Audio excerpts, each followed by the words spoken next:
그 시계 별 우연 아니야. 나는 그걸 만든 사람이니까. 그리고 너는 내가 끝내 외면했던 사람이야. 그 시계 어디서 난 거야? 돌아가신 어머니 거예요. 잠깐 거기 서봐. 그 목소리가 제 등을 잡아당겼습니다. 두 아이를 둔 가장인데 회사 사정으로 권고사직 당했습니다. 막막한 마음에 시작한 채널인데 여러분의 구독 하나가 저희 가족에게 희망이 됩니다. 구독, 좋아요, 알림 설정 꼭 부탁드려요.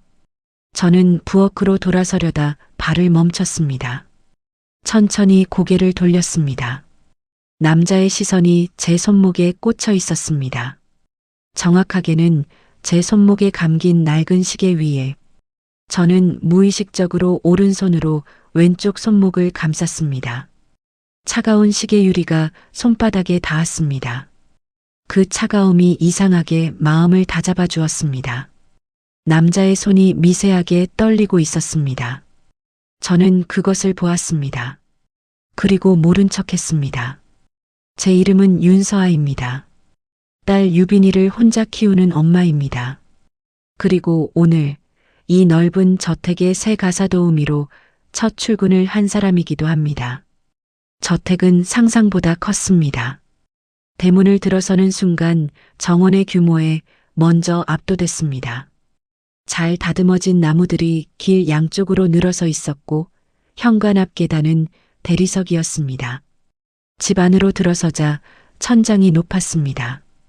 거실 한쪽 벽에는 대형 창문이 있었고 그 너머로 정원이 보였습니다. 상장과 감사패가 빼곡히 걸린 벽이 있었지만 이상하게도 사람 얼굴이 담긴 액자는 단 하나도 없었습니다. 복도를 지나면서도 계단을 오르면서도 어디를 봐도 가족 사진이 없었습니다. 그 넓은 공간이 묘하게 텅 비어 보였습니다. 화려한데 차가운 그런 집이었습니다. 그리고 그 집의 주인 정민혁. 집사 오철수 씨에게 안내를 받으며 처음 마주쳤을 때 그 남자는 서재 의자에 앉아 창밖을 바라보고 있었습니다. 뒤돌아보지 않은 채로 짧게 말했습니다. 황 집사한테 다 배워. 그게 전부였습니다. 새로 들어온 사람에게 눈길 한 번 주지 않는 사람이었습니다. 저는 괜찮았습니다. 오히려 편했습니다. 관심을 받지 않아도 되는 곳이 필요했으니까요. 그냥 일만 하고 월급을 받고 유빈이를 키울 수 있으면 됐습니다.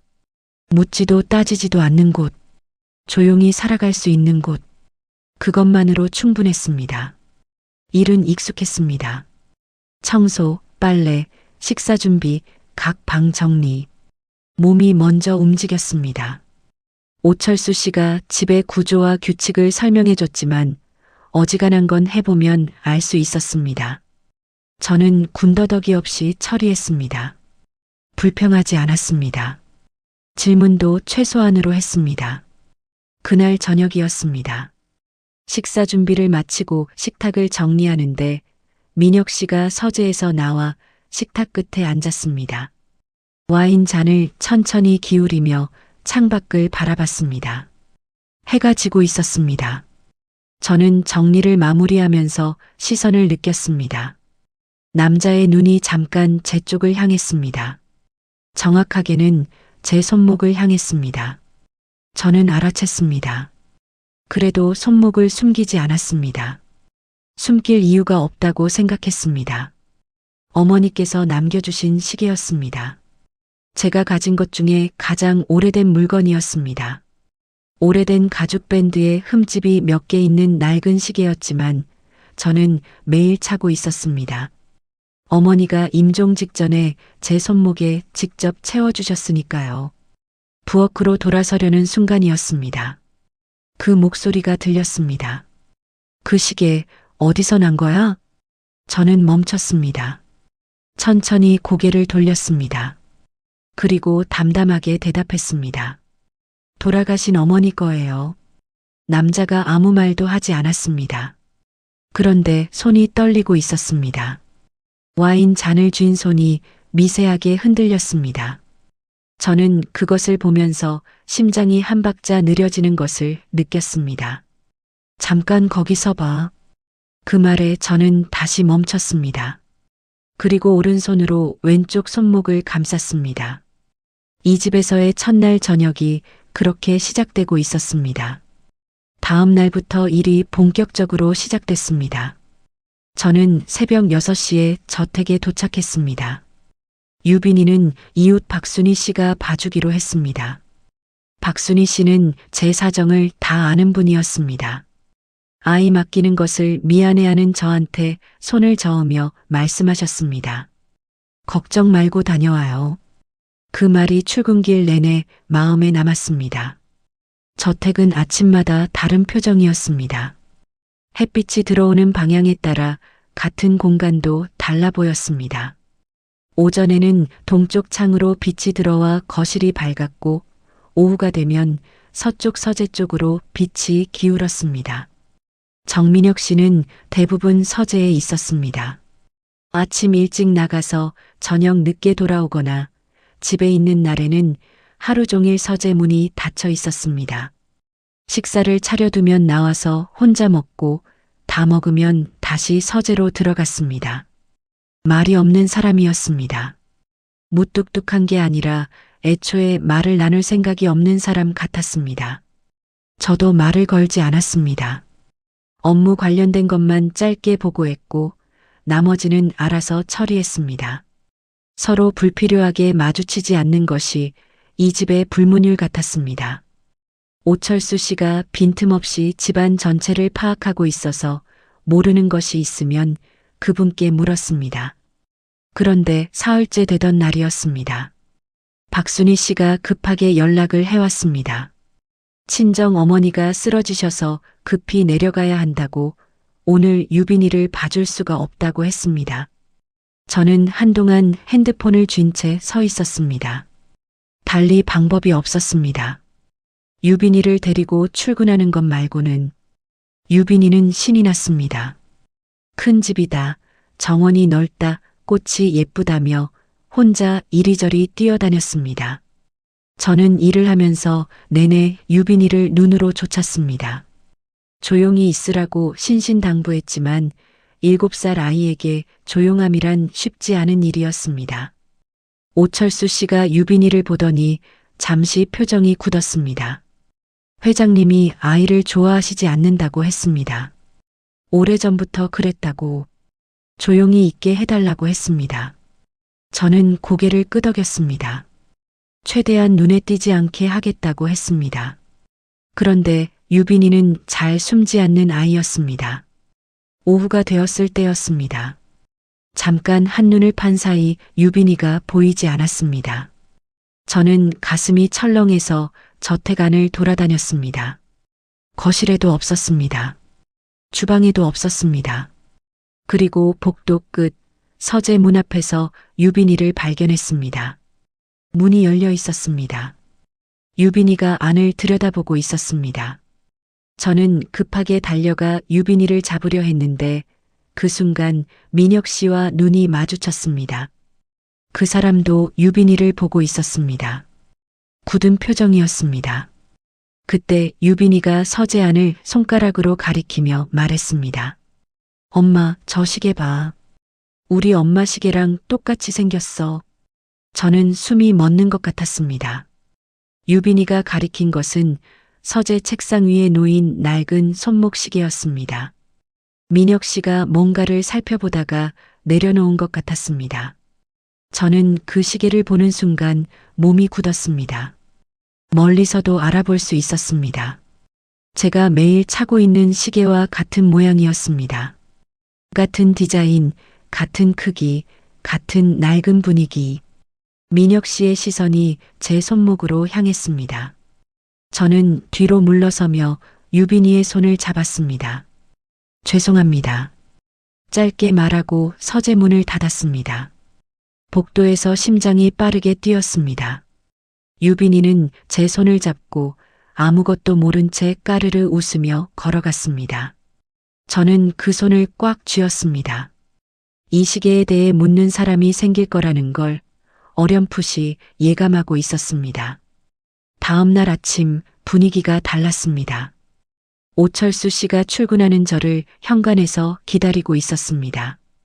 표정이 평소와 달랐습니다. 조용하고 조심스러운 눈빛이었습니다. 잠깐 얘기 좀 할 수 있을까요? 라고 했습니다. 저는 고개를 끄덕였습니다. 오철수 씨는 말을 고르는 사람이었습니다. 천천히 한마디씩 꺼냈습니다. 회장님이 어젯밤에 지시를 하셨다고 했습니다. 제 신원을 확인해 달라고 하셨다고. 그게 평소에도 하시는 일이냐고 물었습니다. 오철수 씨가 잠깐 침묵하다가 대답했습니다. 이전에도 하셨습니다. 하지만 이번엔 조금 달랐습니다. 달랐다는 게 무슨 의미인지 묻지 않았습니다. 알 것 같았으니까요. 저는 담담하게 말했습니다. 조사하셔도 됩니다. 숨길 것 없습니다. 오철수 씨가 잠깐 저를 바라봤습니다. 무언가를 더 말하려다가 입을 다물었습니다. 그날 하루가 이상하게 길었습니다. 민혁 씨는 집에 없었습니다. 이른 아침에 출근했고 저녁 늦게까지 돌아오지 않았습니다. 저는 평소처럼 일을 했습니다. 청소를 하고 저녁 준비를 했습니다. 유빈이는 박순희 씨가 다시 봐주셨습니다. 일을 하면서도 자꾸 생각이 흘렀습니다. 어머니에 대한 생각이었습니다. 어머니는 생전에 아버지에 대한 이야기를 거의 하지 않으셨습니다. 제가 아버지가 어디 있냐고 물었을 때 어머니는 그냥 멀리 있다고만 하셨습니다. 멀리 있어서 못 오는 거냐고 물으면 그렇다고 하셨습니다. 더 이상 묻지 않았습니다. 어머니 얼굴이 굳어지는 것을 보면 더 물을 수 없었습니다. 그러다 어머니가 많이 편찮으실 때였습니다. 어머니가 처음으로 아버지 얘기를 꺼내셨습니다. 목소리가 낮고 힘이 없었지만 또렷했습니다. 그 사람 이름은 정민혁이라고 하셨습니다. 큰 회사를 하는 사람이라고 하셨습니다. 그리고 손목시계를 푸셔서 제 손목에 채워주셨습니다. 이거 그 사람이 직접 만들어서 줬다고 하셨습니다. 세상에 2개뿐인 시계라고. 저는 그때 처음 알았습니다. 아버지라는 사람이 누구인지를. 어머니는 그 이상의 이야기를 하지 않으셨습니다. 미워하지 말라고만 하셨습니다. 그 말이 이상하게 오래 귓속에 남았습니다. 아무 설명도 없이 그냥 미워하지 말라는 말만 하셨습니다.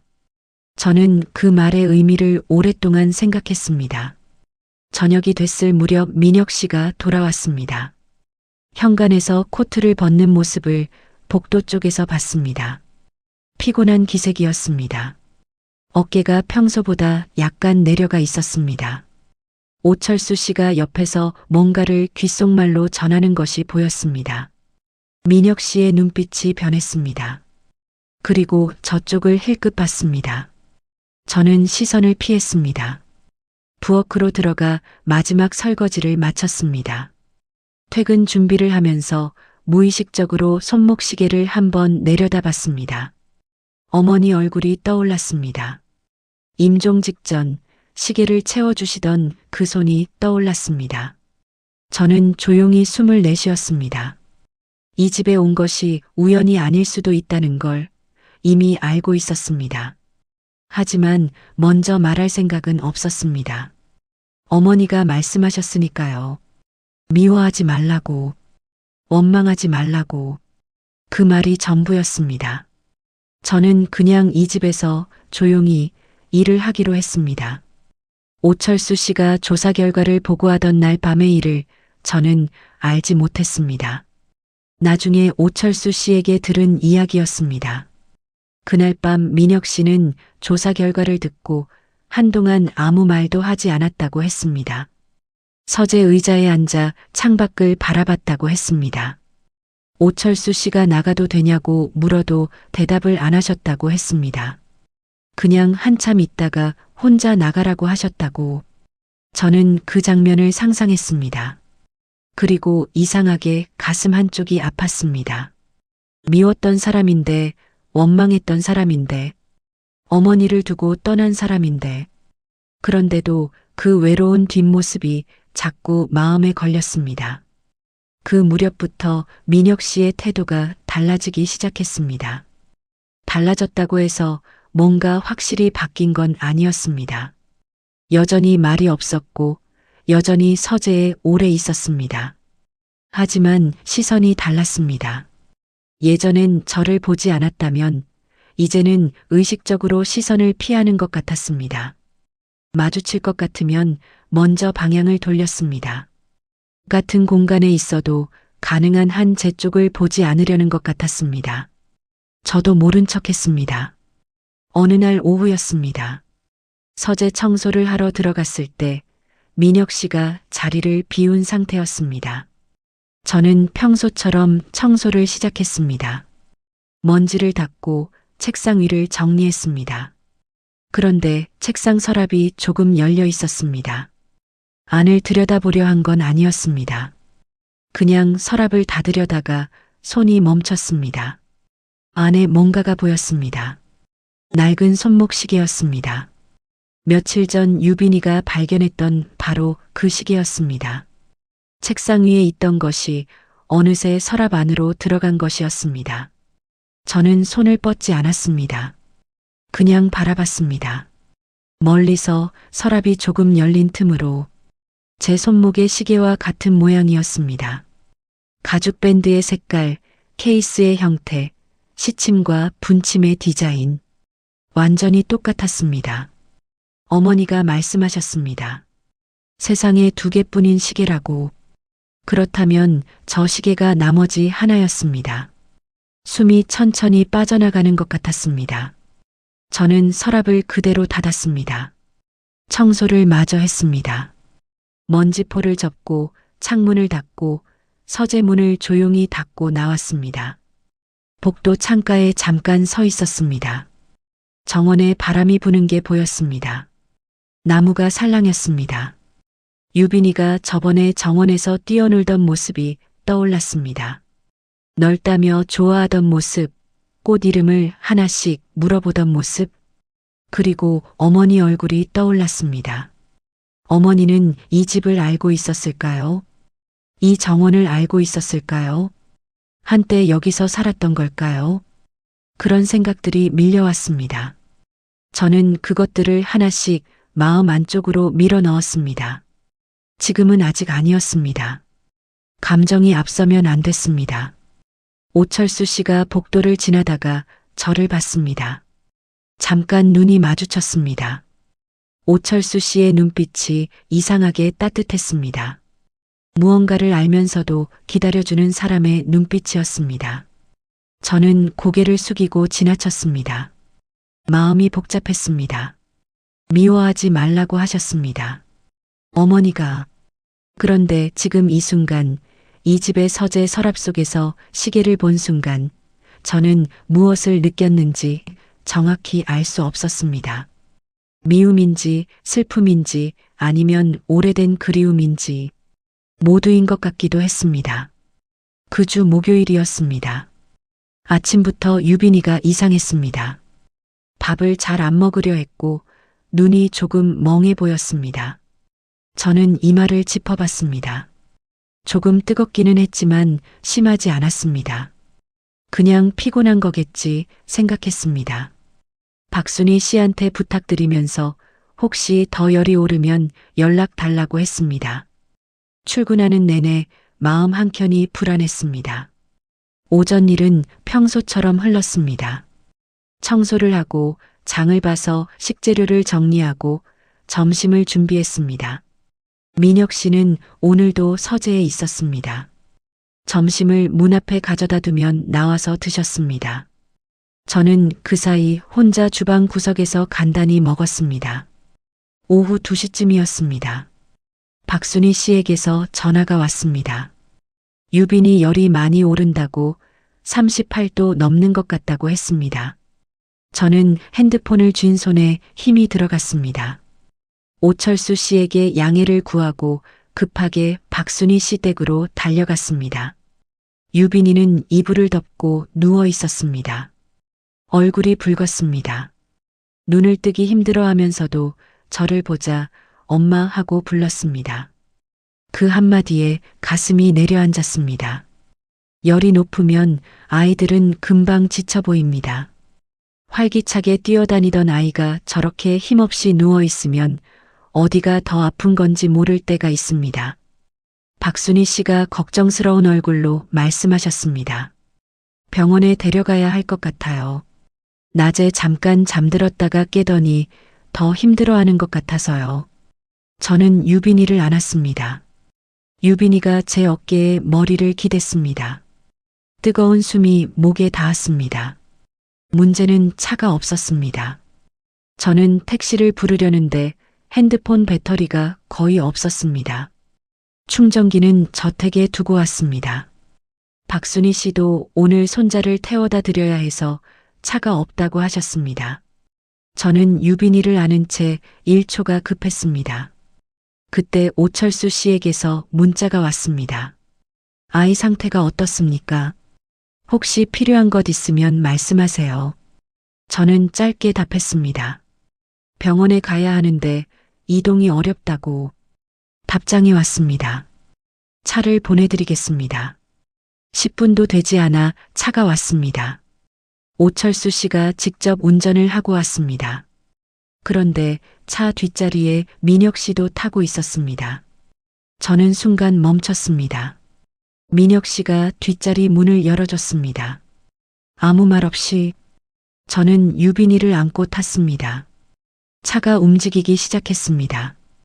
유빈이가 제 품에 안긴 채 눈을 감았습니다. 저는 유빈이의 이마를 손으로 짚었습니다. 여전히 뜨거웠습니다.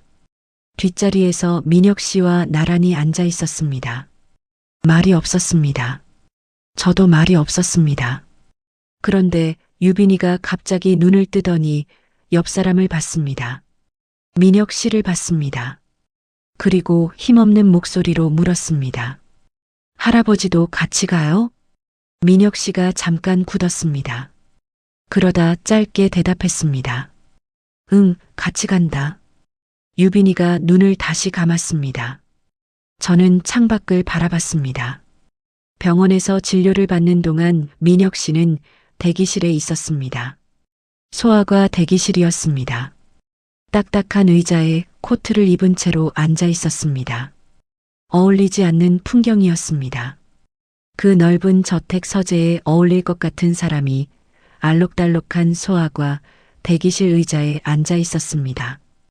유빈이는 장염 초기였습니다. 약을 타서 나왔더니 민혁 씨가 일어났습니다. 어때? 짧게 물었습니다. 장염 초기래요. 약 먹으면 괜찮다고 했어요. 그렇게 대답했습니다. 민혁 씨가 고개를 끄덕였습니다. 돌아오는 차 안에서 유빈이가 잠들었습니다.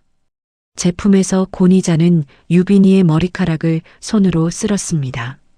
민혁 씨가 자는 유빈이를 한참 바라봤습니다. 그 눈빛이 이상했습니다. 딱딱하지 않았습니다. 뭔가 먼 곳을 보는 것 같은, 오래된 기억을 떠올리는 것 같은 눈빛이었습니다. 저는 그 눈빛을 보면서 생각했습니다. 이 사람도 아팠겠구나. 오래 혼자서. 그 생각이 드는 순간 저도 놀랐습니다. 어머니를 버린 사람인데, 저를 없는 사람처럼 살아온 사람인데, 그런데도 그 눈빛이 마음에 걸렸습니다. 유빈이 이마가 조금 식어가고 있었습니다. 유빈이가 회복되는 데는 사흘이 걸렸습니다. 열이 내리고 밥을 다시 먹기 시작하는 것을 보고 나서야 저도 숨을 놓았습니다. 그 사흘 동안 민혁 씨는 아무 말도 하지 않았습니다. 유빈이 상태를 묻지도 않았고 병원 일을 언급하지도 않았습니다. 마치 그날 차를 타고 병원에 동행했던 일이 없었던 것처럼 지냈습니다. 저도 모른 척했습니다. 그런데 오철수 씨는 달랐습니다. 유빈이가 다 나은 날 오후 오철수 씨가 주방으로 들어왔습니다. 저는 저녁 준비를 하고 있었습니다. 오철수 씨가 주방 한쪽에 서서 잠시 아무 말도 하지 않았습니다. 뭔가를 말하려는데 고르는 사람 특유의 침묵이었습니다. 저는 기다렸습니다. 오철수 씨가 입을 열었습니다. 실례가 되는 질문인 거 압니다. 혹시 어머님 성함이 윤미경 씨입니까? 손에 들고 있던 채소를 내려놓았습니다. 가슴 어딘가가 조여들었습니다. 오철수 씨의 얼굴을 봤습니다. 조심스럽고 진지한 얼굴이었습니다. 이 질문을 하기까지 얼마나 망설였을지가 느껴지는 눈빛이었습니다. 저는 잠시 대답하지 않았습니다. 그러다 고개를 끄덕였습니다. 오철수 씨가 눈을 감았다가 떴습니다. 숨을 한번 내쉬었습니다. 목소리가 낮아졌습니다. 저는 30년 전부터 이 집에 있었습니다. 그 시절을 다 봤어요. 회장님도 사모님도, 그리고 사모님이 나가시던 날도요. 저는 아무 말도 하지 못했습니다. 오철수 씨가 계속했습니다. 사모님이 나가시던 날 회장님이 서재에서 혼자 계셨습니다. 아무것도 드시지 않고 이틀을 그냥 앉아 계셨어요. 그때는 제가 어떻게 해드릴 수 있는 게 없었습니다. 그냥 곁에 있는 것 말고는. 부엌 창밖으로 정원이 보였습니다. 바람이 없는 날이었습니다. 나뭇잎 하나 흔들리지 않았습니다. 그 고요함이 이상하게 마음을 더 무겁게 했습니다. 저는 입술을 한번 눌렀습니다. 어머니가 많이 편찮으실 때 처음으로 그분 이야기를 하셨어요. 정민혁이라는 분 이름을 말씀해 주셨습니다. 그리고 시계를 주셨어요. 미워하지 말라고 하셨습니다. 그 말씀만 하시고 더 이상은 아무것도 말씀 안 하셨어요. 오철수 씨가 눈가를 손으로 눌렀습니다. 잠시 침묵이 흘렀습니다. 저도 오철수 씨도 아무 말을 하지 않았습니다. 주방 안에 냄비 끓는 소리만 조용히 채워졌습니다. 오철수 씨가 마지막으로 말했습니다. 회장님이 알고 계십니다. 서아 씨 어머님이 누구신지. 그래서 요즘 많이 힘드신 것 같습니다. 저는 고개를 끄덕이고 다시 채소를 집었습니다. 손이 조금 떨렸습니다. 저는 그것을 들키지 않으려고 도마 위에 채소를 올려놓고 꾹 눌렀습니다. 그날 밤 혼자 있을 때 처음으로 울었습니다. 유빈이가 잠든 뒤였습니다. 저는 이불을 덮고 누운 유빈이 옆에 앉아서 손목시계를 풀었습니다. 손에 들고 한참 들여다봤습니다. 낡은 가죽 밴드, 흠집난 유리, 그래도 여전히 정확하게 가는 초침. 어머니가 이 시계를 어떤 마음으로 쥐고 계셨을지 생각했습니다. 30년이었습니다. 혼자서 30년을 살아오신 겁니다. 저를 낳고 키우고 아프면서도 한 번도 그 사람을 원망하는 말씀을 하지 않으셨습니다. 미워하지 말라는 말씀만 하셨습니다. 저는 시계를 가슴에 안았습니다. 소리를 내지 않고 울었습니다. 유빈이가 깨면 안 됐으니까요. 눈물이 볼을 타고 흘렀습니다. 이불 위로 떨어졌습니다. 저는 한참을 그렇게 있었습니다. 그러다 결심했습니다. 내가 먼저 말할 수는 없었습니다. 어머니가 끝내 말씀하지 않으셨으니까요. 하지만 외면하지도 않겠다고 생각했습니다. 이 집에서 도망가지 않겠다고. 어머니가 살아서 하지 못한 것들을 저라도 끝까지 보겠다고. 유빈이가 자는 얼굴을 바라봤습니다. 이 아이는 아무것도 모릅니다. 할아버지가 누구인지, 엄마가 왜 이 집에 왔는지. 그냥 넓은 집이 좋고 정원이 좋고 무뚝뚝한 할아버지가 이상하게 좋다고 하는 아이입니다. 그 천진함이 오늘 밤 저를 버티게 해줬습니다. 다음 주 월요일 오후였습니다. 서재 청소를 하러 들어갔을 때 민혁 씨가 있었습니다. 평소엔 제가 들어가기 전에 자리를 비워주셨는데 그날은 책상 앞에 앉아 계셨습니다. 저는 문 앞에서 잠깐 멈췄습니다. 나중에 다시 올까요? 물어보려는데 서아 씨, 민혁 씨가 먼저 말했습니다. 저는 그 자리에 섰습니다. 민혁 씨가 천천히 의자를 돌렸습니다. 저를 똑바로 봤습니다. 그 시선이 오래된 것을 꺼내는 사람의 눈빛이었습니다. 망설임이 있었고 두려움 같은 것도 있었습니다. 그 시계 어디서 난 거야? 첫날 저녁에 들었던 질문이었습니다. 하지만 이번엔 달랐습니다. 첫날엔 갑작스러운 질문이었다면 지금은 오래 참다가 겨우 꺼낸 질문이었습니다. 저는 대답했습니다. 돌아가신 어머니께서 남겨주신 거예요. 임종 직전에 직접 채워주셨습니다. 민혁 씨의 눈이 흔들렸습니다. 그가 서랍을 열었습니다. 천천히 조심스럽게. 그리고 안에서 낡은 손목 시계를 꺼냈습니다. 책상 위에 올려놓았습니다. 저는 그것을 봤습니다. 제 손목의 시계와 나란히 놓인다면 완전히 한 쌍이 될 시계였습니다. 가죽 밴드의 색, 케이스의 모양, 숫자판의 서체, 모든 것이 같았습니다. 민혁 씨가 말했습니다. 내가 직접 만들었어. 둘이 한 쌍이 되도록. 하나는 내가 갖고 하나는 그 사람한테 줬어. 저는 손목의 시계를 풀었습니다. 천천히 걸어가서 책상 위에 올려놓았습니다. 두 시계가 나란히 놓였습니다. 30년 만에 처음으로 나란히 놓인 것이었습니다. 민혁 씨가 두 시계를 내려다봤습니다. 오랫동안 아무 말도 하지 않았습니다. 저도 말하지 않았습니다. 서재 안이 조용했습니다. 창밖에서 바람소리가 낮게 들렸습니다. 민혁 씨가 입을 열었습니다. 미안하다. 딱 두 글자였습니다. 하지만 그 두 글자 안에 오랜 시간이 압축되어 있는 것 같았습니다. 목소리가 낮고 무거웠습니다. 저는 대답하지 않았습니다. 시계를 다시 집어 손목에 찼습니다.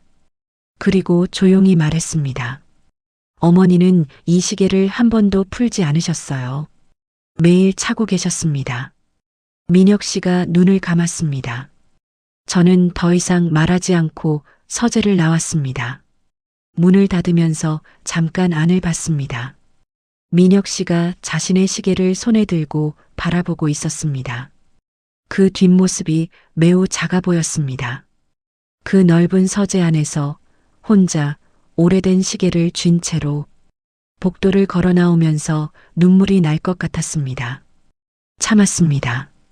아직은 아니었습니다. 그날 저녁 짐을 쌌습니다. 서아 씨 잠깐 얘기 좀 할까요? 라고 민혁 씨 측 법무 담당자가 연락을 해왔습니다. 내일 오전에 보자고 했습니다. 내용은 말하지 않았습니다. 하지만 짐작이 갔습니다. 제 신분이 정리되고 있는 것이었습니다. 재벌가 회장의 딸이라는 것이 밝혀지면 가정부로 있을 수 없었습니다. 주변에서 가만히 있지 않을 것이었습니다. 목적이 있어서 들어온 거 아니냐, 재산을 노린 거 아니냐, 그런 시선들이 생길 것이었습니다. 저는 그런 시선을 견딜 자신이 없었습니다. 유빈이를 위해서도 이 자리를 지키는 게 맞는 건지 모르겠었습니다. 저는 조용히 짐을 쌌습니다. 많지 않았습니다. 처음 올 때도 간단하게 왔으니까요. 유빈이는 이미 박순희 씨 댁에서 자고 있었습니다. 내일 아침에 데리러 가면 됐습니다. 짐을 다 싸고 방 안을 둘러봤습니다. 저택에서 제가 쓰던 작은 방이었습니다. 창이 하나 있었고 창밖으로 정원 한쪽이 보였습니다. 유빈이가 여기서 잘 때 창밖 나무를 보며 저게 뭐예요? 하고 물었던 기억이 났습니다. 가방을 들고 방을 나서려는데 발소리가 들렸습니다. 복도에서 작은 발소리였습니다. 저는 문을 열었습니다. 유빈이가 서 있었습니다. 언제 왔는지 박순희 씨가 데려다 주신 모양이었습니다. 잠옷 차림에 눈이 반쯤 감겨 있었습니다. 한 손에 꽃 한 송이를 들고 있었습니다. 정원에서 꺾어온 것 같았습니다. 작고 노란 꽃이었습니다. 엄마 어디 가요? 저는 쭈그려 앉았습니다.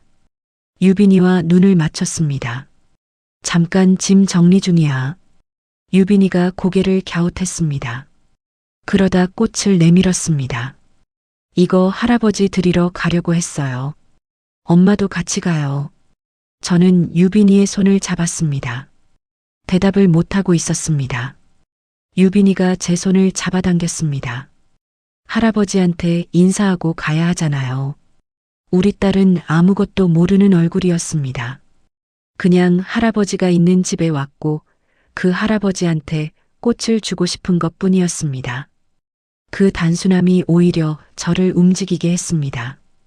유빈이 손을 잡고 서재 앞까지 걸어갔습니다. 유빈이가 문을 두드렸습니다. 조그맣고 힘없는 노크였습니다. 잠시 후 문이 열렸습니다. 민혁 씨가 나왔습니다. 유빈이를 봤습니다. 그리고 저를 봤습니다. 제 손에 들린 가방을 봤습니다. 유빈이가 꽃을 내밀었습니다. 할아버지 이거요. 우리 엄마가 슬플 때 꽃 보면 기분이 좋아진대요. 할아버지도 요즘 슬퍼 보여서요. 민혁 씨가 굳었습니다. 꽃을 받아들었습니다. 그리고 오랫동안 꽃을 내려다봤습니다. 저는 그 모습을 보면서 가슴 어딘가가 저려오는 것을 느꼈습니다. 어머니가 항상 하시던 말이었습니다. 꽃 보면 기분이 좋아지잖아. 그 말을 유빈이한테도 해줬던 모양이었습니다. 그 말이 이 서재 앞까지 흘러온 것이었습니다. 민혁 씨가 저를 봤습니다. 가려고? 저는 대답하지 못했습니다. 가지 마라. 목소리가 낮았습니다. 명령이 아니었습니다. 부탁에 가까웠습니다. 오래 참다 겨우 꺼내는 말이었습니다. 유빈이가 두 사람을 번갈아 봤습니다. 그러더니 민혁 씨 손을 잡았습니다. 그리고 제 손을 잡았습니다. 그렇게 셋이 이어졌습니다. 저는 손에 든 가방을 내려놓았습니다. 그날 밤 민혁 씨가 서재로 저를 불렀습니다. 유빈이는 잠들었습니다. 저는 조용히 서재로 들어갔습니다. 민혁 씨가 책상 앞에 앉아 있었습니다. 책상 위에 두 개의 시계가 나란히 놓여 있었습니다. 낮에 제가 올려두고 나온 것을 그대로 두었던 것이었습니다. 민혁 씨가 맞은편 의자를 가리켰습니다. 저는 앉았습니다. 한동안 말이 없었습니다. 서재 안이 조용했습니다. 벽시계 소리만 규칙적으로 들렸습니다. 민혁 씨가 두 시계를 내려다봤습니다. 그러다 입을 열었습니다. 내 어머니한테 한 짓을 30년 동안 안고 살았다. 용서받을 자격이 없다는 것도 안다. 변명도 하지 않겠다. 저는 무릎 위에 손을 올려놓고 들었습니다. 민혁 씨가 계속했습니다. 부모님이 내보내라고 했을 때 나는 거부하지 않았어. 겁쟁이였던 거야. 그 사람이 울면서 물었을 때 당신이 날 버리는 거야 라고 물었을 때 나는 대답하지 못하고 고개를 돌렸어. 그게 내가 한 짓이었어. 저는 손이 떨리는 것을 느꼈습니다. 어머니가 우셨겠구나 하는 생각이 들었습니다. 그 장면이 머릿속에 그려졌습니다. 젊은 어머니가 울면서 물어보는데 남자가 고개를 돌리는 장면. 그 장면이 너무 또렷하게 그려져서 숨이 짧아졌습니다. 저는 가방에서 봉투 하나를 꺼냈습니다. 어머니가 돌아가시기 전에 제게 주신 편지였습니다. 봉투 겉면에 딸에게 라고 적혀 있었습니다. 저는 그것을 받았지만 오랫동안 열지 못했습니다. 열면 어머니가 정말 없는 것 같아서 봉투를 품에 안고만 있었습니다. 오늘 처음으로 열기로 했습니다. 봉투를 뜯었습니다. 안에서 편지지 2장이 나왔습니다. 어머니 필체였습니다. 저는 소리내어 읽지 않았습니다. 눈으로 읽었습니다. 편지에는 이렇게 쓰여 있었습니다. 서아야, 엄마가 많이 못해줘서 미안하다. 그리고 서아야, 그 사람을 미워하지 마라. 그 사람도 그때 무서웠던 거야. 어른인데도 무서웠던 거야. 사람은 다 그럴 때가 있단다. 엄마는 그 사람을 원망한 적이 없다. 진짜야. 오히려 고마웠어. 그 사람이 아니었으면 서아 내가 없었을 테니까. 저는 편지를 내려놓았습니다. 눈물이 나왔습니다. 참으려 했는데 나왔습니다. 소리 없이 흘렀습니다. 저는 손등으로 눈물을 닦으면서 민혁 씨를 봤습니다. 민혁 씨의 눈가도 붉어져 있었습니다. 저는 편지를 책상 위에 올려놓았습니다. 민혁 씨가 편지를 봤습니다. 읽을지 말지 망설이는 것 같았습니다. 저는 읽으셔도 됩니다. 라고 말했습니다. 민혁 씨가 편지를 집어들었습니다. 읽는 동안 아무 소리도 내지 않았습니다. 하지만 손이 떨렸습니다. 다 읽고 나서 편지를 내려놓은 뒤에도 한동안 말이 없었습니다. 그리고 손으로 눈가를 눌렀습니다. 그 모습을 보면서 저는 어머니가 왜 미워하지 말라고 하셨는지 처음으로 이해했습니다. 원망이 풀리는 게 아니었습니다. 그냥 이해가 됐습니다. 이 사람도 30년을 살아왔구나. 그 시간이 결코 가볍지 않았겠구나. 그때 유빈이 방에서 소리가 났습니다. 엄마 하고 부르는 소리였습니다. 잠이 덜 깬 목소리였습니다. 저는 일어섰습니다. 민혁 씨가 저를 봤습니다. 내일 이야기 더 하자. 저는 고개를 끄덕이고 서재를 나왔습니다. 유빈이 방으로 들어가 옆에 누웠습니다. 유빈이가 엄마 손을 잡고 다시 잠들었습니다. 저는 천장을 바라보며 오래 누워 있었습니다. 어머니, 잘하고 있는 건지 모르겠어요. 그래도 여기 있어 볼게요. 도망가지 않을게요. 어머니가 미워하지 말라고 하셨으니까요. 유빈이 손이 따뜻했습니다. 주말 오전이었습니다. 아침 식사를 마치고 나서 민혁 씨가 말했습니다. 오늘 시간 있어? 유빈이도 같이?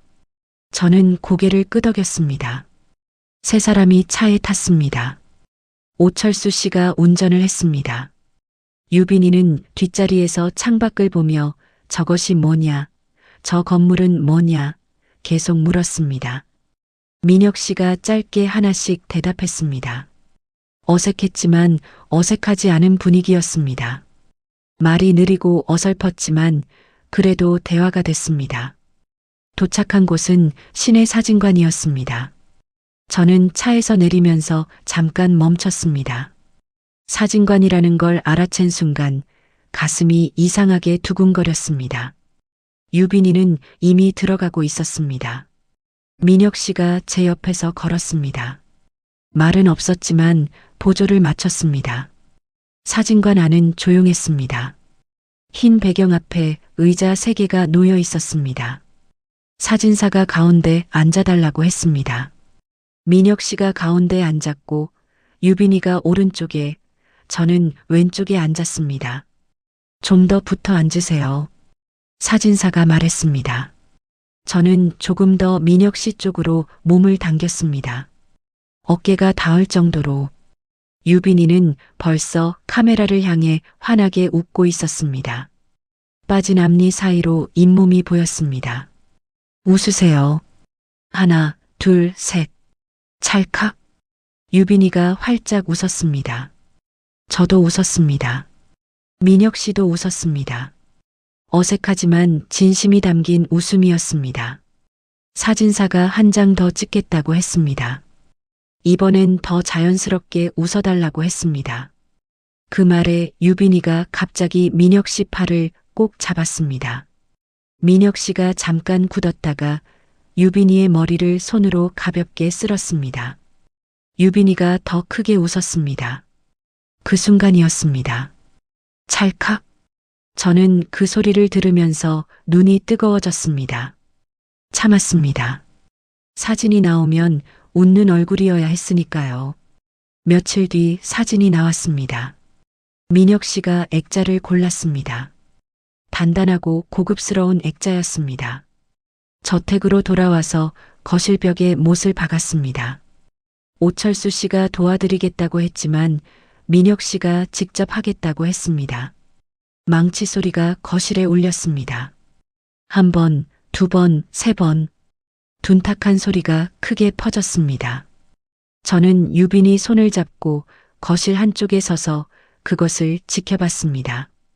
액자가 걸렸습니다. 민혁 씨가 한 걸음 뒤로 물러섰습니다. 사진 속에서 세 사람이 웃고 있었습니다.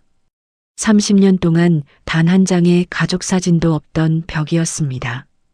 그 벽에 처음으로 사람 얼굴이 담긴 액자가 걸렸습니다. 유빈이가 탄성을 질렀습니다. 할아버지, 이거 우리야. 우리 사진이야. 민혁 씨가 대답했습니다. 그래, 우리 가족 사진이야. 저는 그 말을 듣는 순간 입술을 꾹 눌렀습니다. 눈물이 나왔습니다. 이번엔 참지 않았습니다. 괜찮았습니다. 유빈이가 보고 있었지만 괜찮았습니다. 민혁 씨가 사진을 한참 바라보다가 작게 중얼거렸습니다. 미경 씨, 이번엔 내가 지킬게. 그 말이 들렸습니다. 아마 저한테 하는 말은 아니었을 겁니다. 하지만 들렸습니다. 저는 손등으로 눈물을 닦았습니다. 유빈이가 민혁 씨 손을 잡았습니다. 할아버지 왜 울어요? 슬퍼요? 민혁 씨가 유빈이 머리를 쓰다듬으며 대답했습니다. 아니야. 기뻐서 그래. 그 말에 유빈이가 저를 봤습니다. 엄마도 기뻐서 우는 거예요? 저는 고개를 끄덕였습니다. 응, 기뻐서 그래. 그날 저녁 세 사람이 처음으로 같은 식탁에 마주 앉았습니다. 민혁 씨가 숟가락을 들었습니다. 유빈이가 씩씩하게 두 손 모아 잘 먹겠습니다. 인사를 했습니다. 저는 유빈이 밥그릇에 반찬을 덜어줬습니다. 된장찌개 냄새가 거실까지 퍼졌습니다. 평범한 저녁이었습니다. 화려하지 않았습니다. 특별한 것 하나 없는 그냥 평범한 저녁 식사였습니다. 하지만 민혁 씨 눈가가 촉촉했습니다. 된장찌개 국물을 한 숟가락 떠서 입에 넣는데 눈가에 뭔가 맺히는 것이 보였습니다. 저는 모른 척했습니다. 민혁 씨가 잠깐 숟가락을 멈췄다가 다시 들었습니다. 그리고 유빈이를 봤습니다. 유빈이가 국물을 후루룩 마시며 맛있다고 했습니다. 민혁 씨가 작게 웃었습니다. 서재 한쪽에는 두 개의 시계가 나란히 놓여 있었습니다. 30년 만에 처음으로 한자리에 놓인 시계들이었습니다. 어머니의 시계와 민혁 씨의 시계. 서로 다른 시간을 달려온 두 시계가 이제 같은 곳에서 같은 시간을 가리키고 있었습니다. 식사가 끝나고 나서 민혁 씨가 말했습니다. 앞으로 여기 있어. 어디 가지 말고. 저는 잠깐 민혁 씨를 바라봤습니다. 그리고 고개를 끄덕였습니다. 네. 짧은 대답이었습니다. 하지만 그 대답 안에 많은 것이 담겨 있었습니다.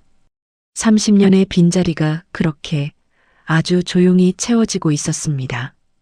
가족이라는 이름이 이렇게 늦게 오기도 한다는 것을 저는 그날 저녁 처음으로 배웠습니다.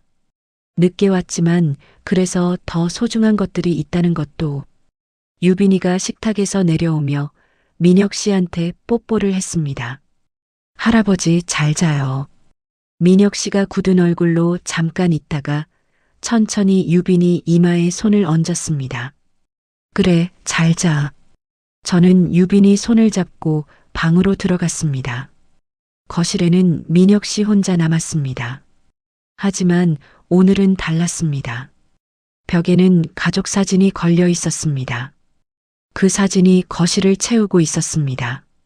30년 동안 텅 비어 있던 그 벽이 이제 더 이상 비어 있지 않았습니다.